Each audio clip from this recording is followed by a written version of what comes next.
America, Israel நாடுகள் Iran நாட்டையும் துபாயையும் குறிவைத்து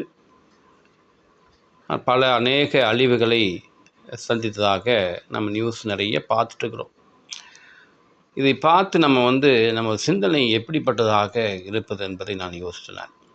ஒரு சிலர் இப்படியாக நினைக்கிறார்கள், நான் சேஃப்டியாக இருக்கேன், எனக்கு ஒன்றும் பிரச்சனை இல்லை, என் குழந்தை நல்லா இருக்குது, எங்கள் வீட்டுக்கார் நல்லா இருக்கார், நான் நல்லா இருக்கேன். அப்படிப்பட்ட ஒரு சிந்தனைகளை குறுகிய அளவிலே அவர்கள் சிந்திக்கிறார்கள். இன்னொரு சிலர், ஐயோ பாவம் இப்படி ஆயிடுச்சே அப்படின்னு சொல்லி நான் சிந்தித்தேன். அன்பானவர்களே, நானாக இருந்தால், என் குடும்பமாக இருந்தால் நான் எப்படியாக யோசிப்பேன்? உண்மையாகவே வருந்துகிறேன் அன்பானவர்களே. கண்ணீர் வருவதை என்னால் நிறுத்த முடியவில்லை. எத்தனை குழந்தைகள், எத்தனை பேர் உயிர் பிரிந்தது என்று சொல்லி நாம் பார்க்கணும். என் குடும்பத்தாரில் ஒருவர் இறந்தால், என் இனத்தாரில் ஒரு இனத்தார் எப்படி நான் அப்படி ஃபீல் பண்ணுறேன். மனித நேயத்தோடு பழகுவோம்.